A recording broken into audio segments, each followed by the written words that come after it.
ইরানের বিরুদ্ধে যুক্তরাষ্ট্র ইসরায়েলের যৌথ সামরিক অভিযান অপারেশন এপিক ফিউরি এখনই থামছে না। সব লক্ষ্য অর্জন না হওয়া পর্যন্ত মার্কিন বাহিনীর এই অভিযান চলবে। ট্রুথ সোশ্যালে পোস্ট করা এক ভিডিও বার্তায় মার্কিন প্রেসিডেন্ট ডোনাল্ড ট্রাম্প এমন ঘোষণা করেছেন।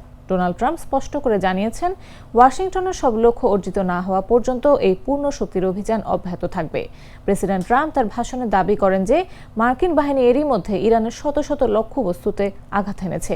এর মধ্যে রয়েছে ইসলামী বিপ্লবী গার্ড বাহিনীর স্থাপনা এবং ইরানের শক্তিশালী এই বাহিনীর প্রধান ঘাঁটিগুলো গুঁড়িয়ে দেওয়া হয়েছে।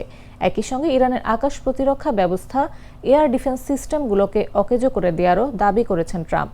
এই ভিডিও বার্তায় ট্রাম্প জানান, মাত্র কয়েক মিনিটের ব্যবধানে ইরানের 9টি যুদ্ধ জাহাজ এবং তাদের নৌ সদর দপ্তর ধ্বংস করা হয়েছে।